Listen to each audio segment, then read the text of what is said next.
Hey guys, Ethan here with Country Camper. Today we're going to be taking a look at the 2020 Grand Design Reflection 337 RLS. We're going to take an in-depth technical look at the way everything operates, the location of it, and just go over the basic operation of certain things. All right, so let's get started.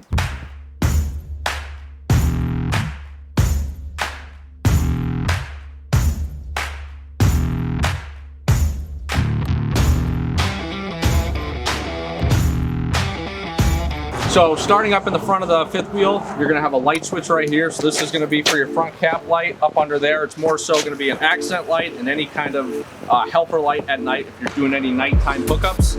On the pin box itself, you are gonna have your breakaway cable, which is gonna be a accordion style lanyard now. So it's gonna make it a little easier to hook up, a little less to worry about getting in the way of things. So that's a nice change for the 2020s. All right, and in your front compartment under the kingpin, you're gonna have your 12-volt battery. It's gonna be under this black vented box right here. You can have your power and ground. And if you're just doing your campground camping and you're constantly gonna be hooked up, that battery is really gonna be there for your backup. Your water heater, your refrigerator, your lights, those are all gonna run off that battery in case of an emergency. You'll still need your propane to run the water heater and the fridge, but that battery is gonna be a big help for you. If you guys are doing your dry camping, maybe some solar panels. Those panels are going to help tend to those batteries. You may throw more batteries up in here and create a battery bank. But this is going to be for your battery storage. You have some fuses and some breakers up above the battery. You have your leveling control here with some fuses on it. So that's going to be up there. Just be mindful what you store in here. You don't want anything falling and knocking over and hitting this. You have a motion light up here as well. You have two settings on the switch. So you can either have it constantly on or your motion light. Left and right, you have your landing legs. So in case of a power failure and they're not working, you need to get them up. There is cranks on top, so you do have access to crank these jacks up manually. Coming across here, you have your wire chase. Again, be mindful of what you're storing in here, just in case you don't want to knock anything loose and then get stuck and not know what you did. The vent right here for your battery is kind of louvered down, so when you're washing your trailer, just be mindful that you're not blasting water up into there. Other than that, like I said, you do have room for storage here, so your dirtier things, the sewer hoses, your shore cord, any of that stuff can go in here if you're not completely filling it with batteries. All right, so let's move around to the other side of the trailer. All right, so with your new trailer, you're gonna have two 30-pound propane tanks. Notice there's no actual keyed locks on here. In case of an emergency, you can't be fumbling with your keys. If you need to shut the propane off, you need to have quick access to it. So you have your 30-pound tank on this side, and then directly on the other side in the identical spot, you're gonna have your other 30-pound propane tank. So in this compartment, it's gonna be a flip-up style door, so it's gonna go just to the right of the slide, and then you're gonna have two more thumb latches here, no keys. The keys are on this one, so this one's gonna come across, just sit by a magnet and lock into place. On the right side here, you're gonna have your wet bay, so all your hoses, cable, everything can come up through this bottom little latch here, so that way these doors can stay shut, keep everything out of the elements. Starting at the top here, you have your outside shower spray port. So the trailer is going to come with a blue accordion hose. It's going to just quick connect into here. You have hot and cold. You have your water pump switch right here, which is going to be the black switch. When it's on, you're going to know because that light is going to be red. Below here, you have a light switch for underneath this slide. You'll see that you have some blue accent lights. It's kind of going to be there so you know it's there. You're not going to hit your head on it, and it's just going to give you some guidance light at night. Below that is going to be all your water valve diagram. So if you're dry camping, you're filling your fresh tank, city water, winterizing, or sanitizing your tank, each of those valves is going to have its own position. If you're hooked up at the campground, your main is going to be your city water connection. If you're doing that dry camping, you're probably going to be doing your power tank fill, and then your dry camping, which is going to draw from that fresh tank and utilize the water pump. Below that, the white one, that's going to be your fresh tank fill and your city water connection. Make sure you're using a water regulator on the end of the hose because some campgrounds or even houses have high water pressure and the lines are only rated for so many PSI of water. On the left side, same style fitting is going to be your black tank flush. That's going to help keep the bottom of the tank as clean as possible, help keep any debris from just sitting there hardening and gunking up over time. So when it comes to dumping, there's kind of an order of operation that you should use as well. Always do your black tank first and then your gray, because your gray water is really, it's just soap and water, so it's going to be there to flush your hoses out. Unless you're on a seasonal site, everything's hard plumbed, then it kind of doesn't matter. But if you guys are doing your transit every weekends or whatever you're doing, always do your black tank first, then your gray, because the gray water is just going to be there to flush and keep everything as clean as possible. And then when it comes to dumping the black tank, even if you're on a seasonal site, make sure that black valve is always closed, because if it's open, the only thing that's going to happen is the liquids are going to find their way out and all the solids are going to build up into a pyramid, and that's never a good thing. So keep it closed, 2/3 and above. That's going to be your go-to when it comes time to dump it. On the right-hand side, you have your cable hookups, and then your other cable hookups are going to be to the right of the faucet. So you have your cable inlet from the campground, and then you have satellite hookups. You have your direct feeds to the door side outlet jack, your bedrooms, and your living room. So you kind of have individual cable hookups if you want satellite in one area or your cable to go through the whole trailer. That's going to be your hookup here. And just a reminder that you do have your cable port, hose port from the bottom, so that way these doors in snow or rain, whatever you're camping, can stay out of the elements. To the right here, you have your leveling system. So it's an LCI 4-point system on this fifth wheel. You have your white rundown of your basic operation for it. So if you ever get stuck, you can do a little reading there. But for the most part, it's a pretty straightforward leveling system. Right when you turn it on, it's a little tough here because we're not hooked up to a truck or anything. But if I wanted to just level it, it's turned on, and all I'm going to do is hit auto level, and it's going to ground the front jacks and start running through the process. It usually takes a couple minutes depending on the grade. Make sure that you are keeping spare blocks just in case the back of the trailer or even the front of the trailer you're sitting on a slope that the jacks don't have enough throw with, because then you'll get stuck and it won't level properly. So keep those jacks handy just in case you need that extra height for it. Right here you have your 50 amp shore cord. So this is going to be a detachable cord. It's not hardwired to the trailer. So you're going to have a locking ring right here. Cord's going to go in and twist in. You'll know that you have power when you're hooked up because there's a blue indicator light on this Furrion cap. The difference with this is, so it is a 50 amp trailer. You have 30 amp trailers out there in the 50 amps. Usually you'll see the 50 amps that come pre-wired with 2 ACs, multiple microwaves.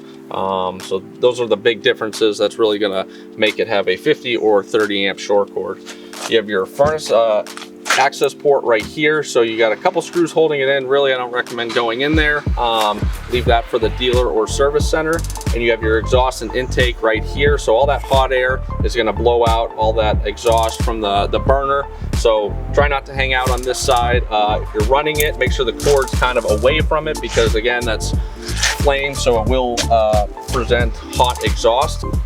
Your water heater right here, so the reflection is going to come with a Atwood water heater. So you're going to have a plastic drain plug just like this one. It's going to thread into aluminum thread, so make sure you're not cross-threading it and make sure you're not over-tightening it, because then you may see some drips of water coming once this starts pressurizing and heating up. You have your gas valve right here. All that gas is going to come in, ignite into the burner chamber, and then exhaust out through here. So same rules apply for your water heater running on gas. Furnace has flames, water heater has flames. You have your relief valve right here. So just in case this over pressurizes, builds up too much pressure, this is going to pop, start draining water on you, so that way nothing happens. You have your circuit board right here, and then a couple limit switches up in here behind the black foam. There's no pilots on this. Everything's going to be switched from the inside. So you'll have a gas switch and an electric switch all from the inside. So the only things you need to make sure you're doing: drain plugs in, valves on your water control board are in the right position, so that way you can use your water heater. And then when you're running it on electric, the biggest thing to remember is make sure that you have water in the tank, because if you don't and you turn the element on, it's going to pop very quickly, and then you're going to need to have it replaced. Down below that water heater, before I was talking about your sewer outlet, that's going to be right down here. You have a little accent light here just so you can see when you're dumping at night. This cap is just a twist lock, so it twists to the right to lock into place, and then twist to the left to pop that cap off. Like I was saying, This is where you're gonna see when water's leaking through those valves. When you pull that cap off, it's just gonna flow out at you. So again, utilize any type of flushing system and use that 3/4 rule and above when it comes to dumping. So you have all that water pressure to just flush everything out and keep it as clean as possible. Back behind that sewer outlet, you're gonna have a hot and a cold low point drain. If you're done using your water system, say for the weekend, you camp for the weekend, you're done for a week, go ahead and just drain that water system, drain your water heater, so that way that water doesn't sit in there, become stagnant, especially if you're in a warmer climate. That's gonna happen a lot faster. And then you have a little gas quick connect right here, so your slide out gas feed is going to connect right into here. You're not going to need to mess with this or anything, but if in case of an emergency or if something stops working, just check and make sure that that quick connect is hooked up. So with the 337, you're gonna have your sewer hose storage right here, little thumb latch right here. You can put a pin through it or a zip tie or anything just to prevent it from opening during travel, maybe possibly losing your hose, getting wrapped up in the wheels or anything like that. But this is gonna be a good place to store those. Just the straights, no elbows will fit in there, but it'll be a good place to store that and keep the inside of the trailer as sanitary as possible. So this is going to be the back of the fridge. So this is just one of the vents for the cooling process of the fridge. The air is going to come in through the bottom vent, and this fridge is in a slide. So you'll have your top vent right above it. If your fridge wasn't in a slide, you're going to have a roof vent. Now, the biggest thing with this is every once in a while, these little latches, unclip them, pull the cover off, just inspect, make sure nothing looks out of place, nothing looks burnt. You want to prevent nests from being built by spiders, bees. They like to get down here in the gas chamber, so really look in there, take a vacuum, lightly blow it out with a compressor and an air gun. You just want to make sure that nothing starts gunking up, because once you start running into that, you could have an issue with your gas, which can be dangerous, but also any of that can affect your cooling. Once a year, bearing repack, checking your brakes, those are gonna be the biggies that you need to do. Even if you don't tow that much, say you're in a warmer climate, you could tow half of that 12,000 miles, which is kind of the norm when it comes to the bearings and the inspections and everything like that. The warmer climate affects how quickly that grease breaks down. So the bearing maintenance, the brake maintenance, getting everything inspected, that's really going to be one of the biggest things when it comes to owning a trailer. You just want to make sure that you're staying as safe as possible and taking care of the trailer, because if you don't, it's not going to take care of you and you're going to start having some safety issues. This crank right here that I was talking about before, it's going to go through the metal skirt right here, so it's going to be strictly on this side, it's going to be strictly for the slide out there. So if you lose power and you need to get the slide out or in because you need to move, this is going to be your ticket right here. So it's going to go in, you're going to go in a right or a left cranking pattern. So the back of the fifth wheel is where we're at now. Looking up at the top, you have a Furrion pre-prepped camera location. So that's going to be there for your backup camera. It's going to come with a monitor. It's going to look like a GPS if you choose to go that route, just so you can see the back of the trailer. Coming down here, you have your receiver if you want to tow an additional trailer on the back of this. But mind you, there is a weight rating on this, so it's a 300-pound tongue weight and a 3,000-pound gross trailer. So be careful what you try and tow behind this. You have a 4 flat right here if whatever you're towing has lights, just in case you need to plug those in. Every state's different when it comes to towing multiple trailers, so check the guidelines on each state that you plan on traveling through. To the right of this rear wall, you're gonna have your ladder going up to the roof. The biggest thing when it comes to maintaining a trailer and kind of owning one is gonna be getting up on your roof, doing your walk around, checking your seals, even checking the rubber membrane. If you guys are in a campground where there's a lot of trees, or even if this is stored on the side of the garage at home in the yard and there's a lot of trees, you really want to look and make sure a branch hasn't fallen. Even little twigs can poke holes in the rubber, so you just want to inspect everything on a really regular basis, so that way you don't have any water leaks starting and you just really take care of that. You can treat the roof, keep it protected from the sun, and just keep it protected from drying out. You can even come across, come down, check the seals on your moldings, your lights, anything that has sealant on it. You just want to kind of do your walkthroughs and check the sealant on everything and make sure you're not going to get any water leaks. So on the door side, you have your one rear slide you have your awning going across, so it's a 12-volt awning, so it will run off the battery. If you want to put it out, you have your 120-volt outlet right here. You have your cable jack right here. Set a TV up right here. This is going to be the best spot to do that. In the J-wrap, you have another hole right here for your off-door slide. And then down below right here is going to be your jack point for your spare tire. So if you need to change a flat for whatever reason, this is going to be the location to drop that spare. Coming up to the entry door, starting off, you have your grab handle right here. So for travel, at least on this one, it's always going to go over the door like this. Some of them have room to fold over to the other side, but this one's going to be strictly sitting over the door. It's going to lift up, latch into place just like this. You have your entry door handle right here with a handle lock and your deadbolt pull here to open handle on that. So it's going to pull out, fold once, and then fold another time. So that's going to be your setup for going into the trailer. Now, a little thing I've learned over the years for stability when it comes to these fold out stairs and the stability of the trailer, if you have any extra blocks and you want to set it up just a little bit under that last step, so that way the step is actually hitting something and not standing in the air. So on the other side of your passenger storage compartment, on the door side of the trailer, you have your big flip up door, which is going to be grabbed by 2 magnets. One of the biggest things to know when you're not using this trailer and it's either sitting in your yard or just sitting somewhere is this battery disconnect right here. A lot of people show up to their trailer and their battery's dead and they kind of wonder why. This disconnect's going to save you from doing just that, showing up and having a dead battery. So the way this one works is it's just a turnstile. So it's going to flip up and you can pull it out.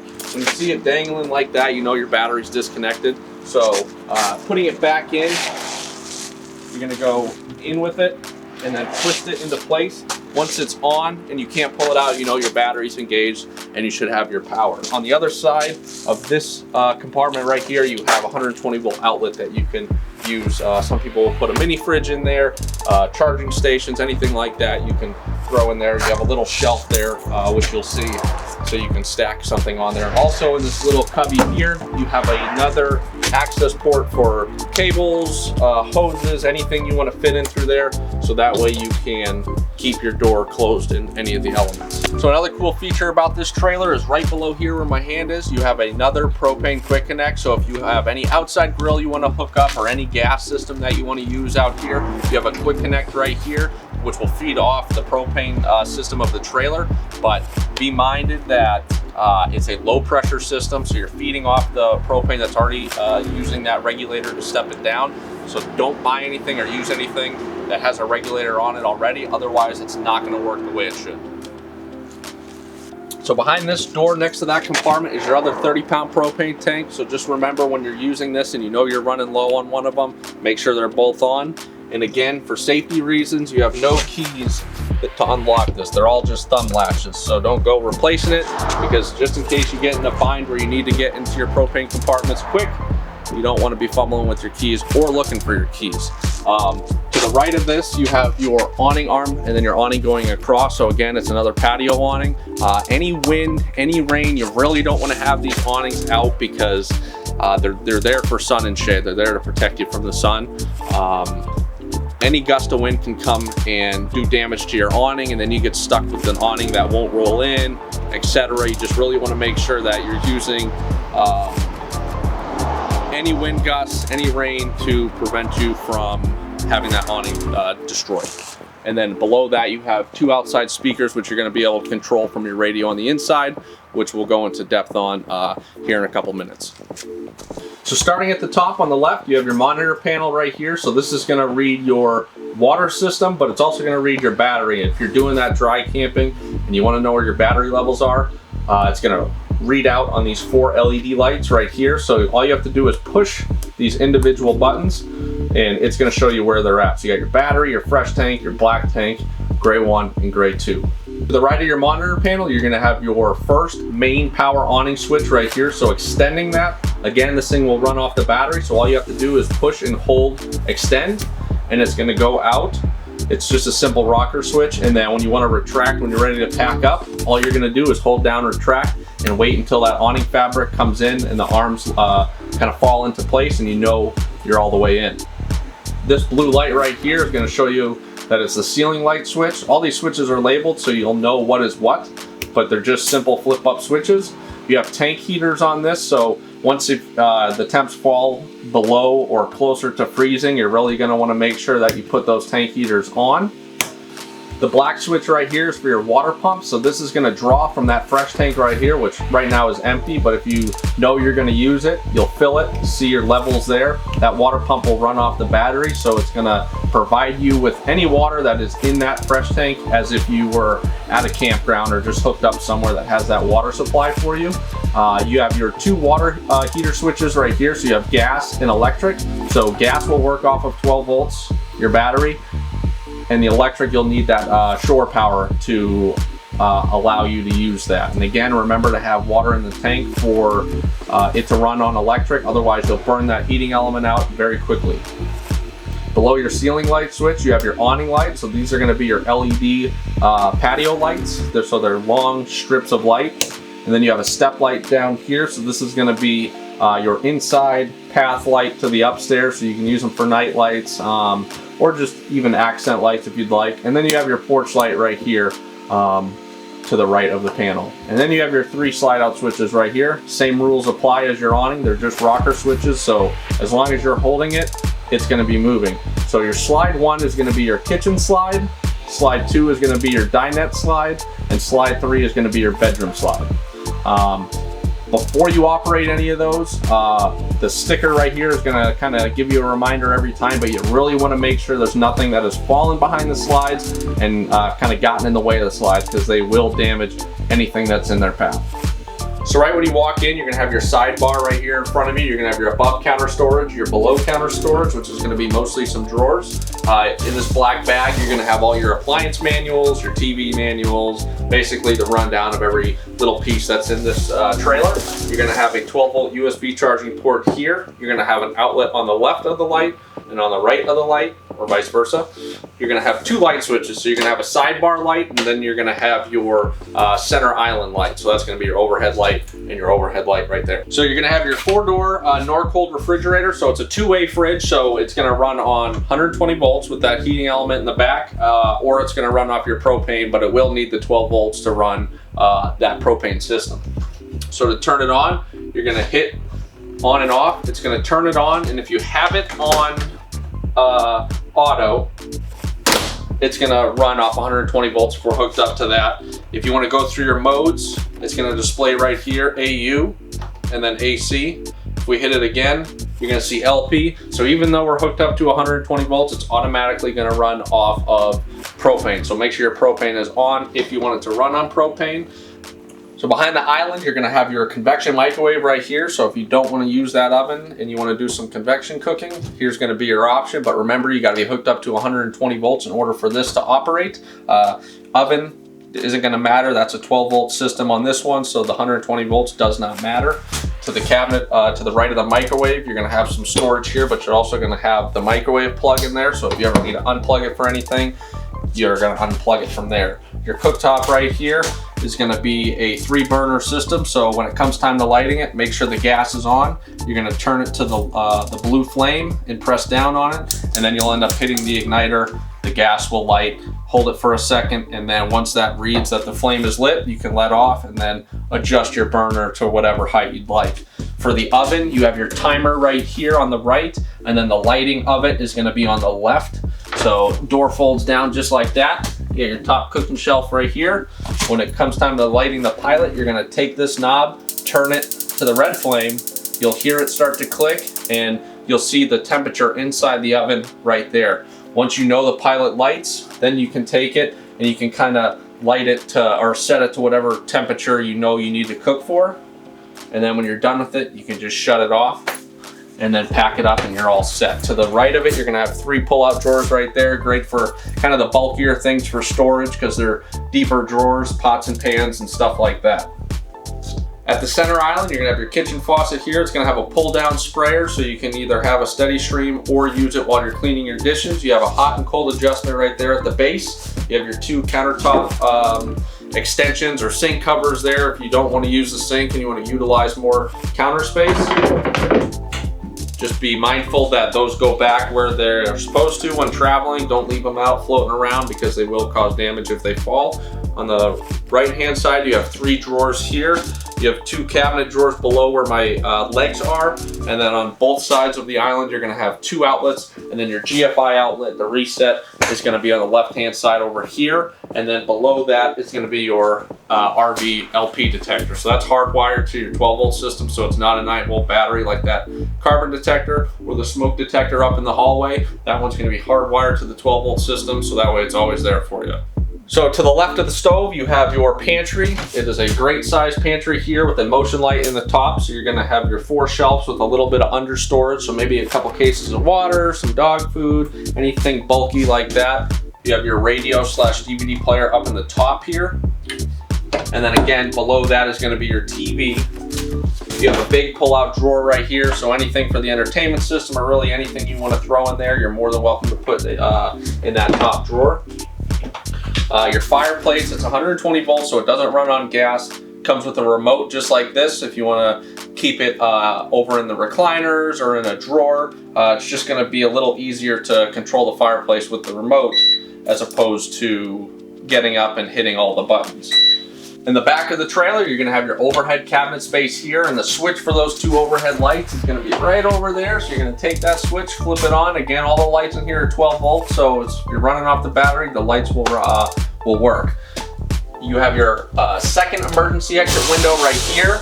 So this is going to be a slider, not a fold out. So the window itself will slide, and then this screen as well is going to slide, and you can make your escape out the back if need be.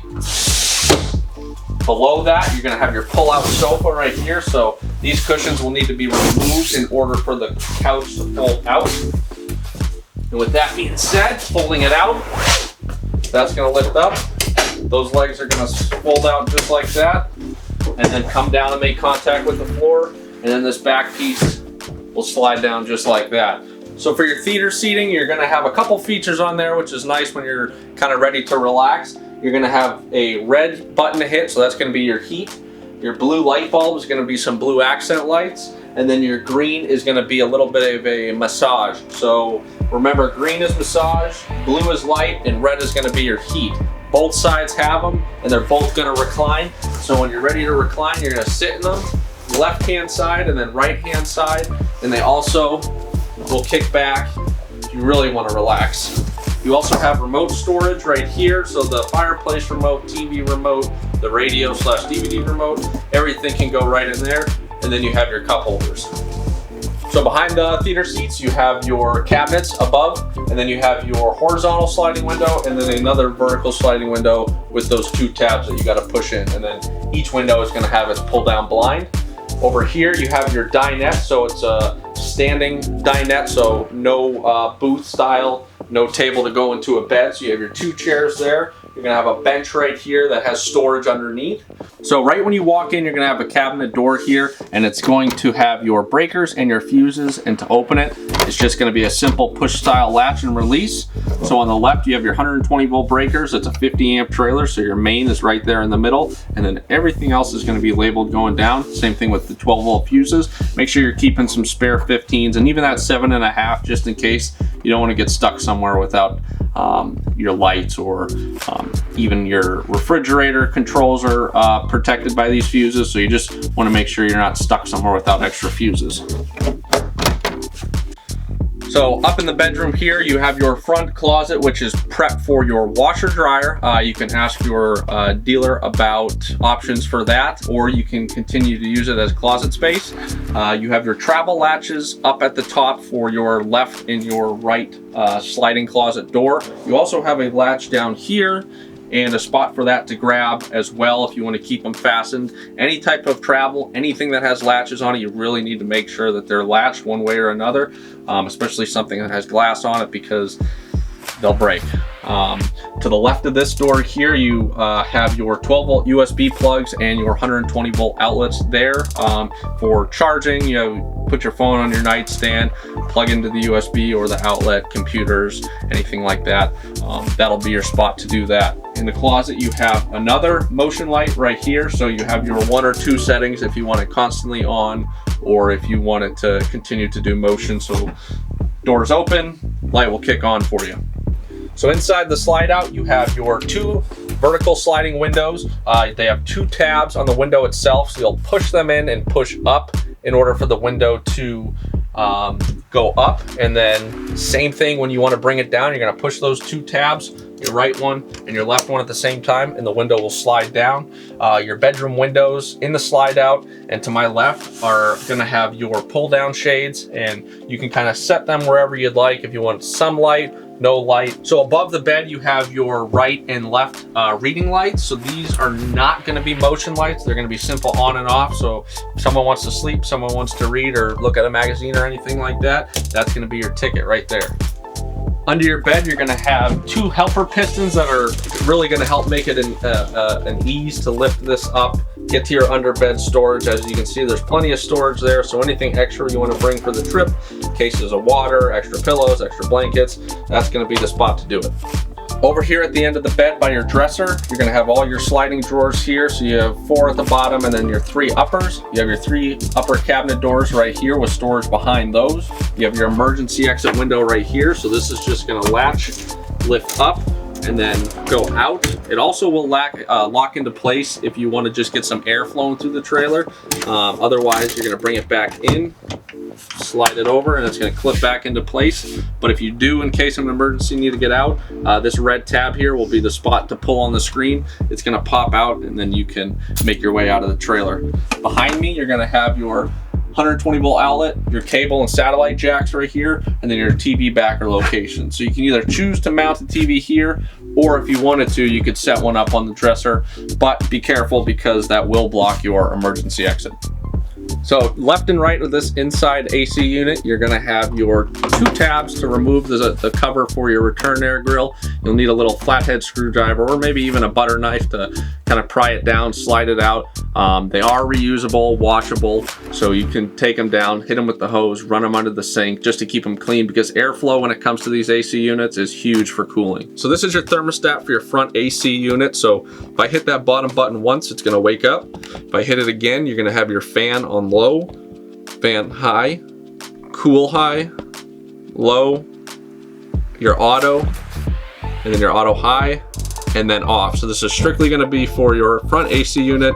Your other thermostat will be for your furnace and rear unit. Now you can see that we have our towel rack right here. Just be careful that you're not pulling on it too hard. You don't want it to pull out of the wall. Up top here you have your manual crank vent. So you're going to crank it up when you want to exhaust the steamy air or even just airflow in the bathroom. And then you have a little black switch right here. That is a 12 volt switch. It'll run off the battery. That's going to be how you turn the fan on and circulate that air out of the trailer. And then again, just cranking it down, it's going to go the opposite direction. A good thing to put over these is going to be those max air covers, so that way you can keep these covers open and really, if you're not even in here, you can let the trailer breathe and not really worry about what's going on outside weather-wise. Linen closet storage here. You have an upper storage cabinet here, and then you have your closet door here, so towels, extra soap, etc. can be stored right in through here. Here we have the toilet, so it's going to be a foot pedal flush, and what that means is you have a foot pedal right here on the right. You're going to press down just enough to open up the water valve and start to fill the bowl. When you're ready to flush, you're going to push down all the way. It's going to open the ball valve, and anything that's in the bowl is going to flow down right into the black tank. On the other side of the bathroom, we have our 3 glass sliding doors. This is going to be your travel latch right here. So just like in the closet, you really want to make sure that when you're going down the road traveling, these 3 doors are secured. So it's going to be that latch right there, which is just going to slide up. Doors will start to slide. So the left side and then the right side, and they will just sit in like that on both sides of the shower surround. So when you're in the shower, you're not splashing water out. You have your vanity right here. So you have your hot side, your cold side of the faucet. You have your drain cap right here for the sink. Medicine cabinet right here. You have some holding tank chemicals right here to start you off. You have 3 drawers at the bottom of the vanity, and then you have a little bit of storage under the sink as well. To the right, you have a towel hanger here and your light switch, and then you also have a GFI protected outlet. All right, guys, now that you made it through the video on the Grand Design Reflection, thanks for watching. Hopefully you guys learned everything you need to learn. If you have any questions, feel free to give us a call. Thanks.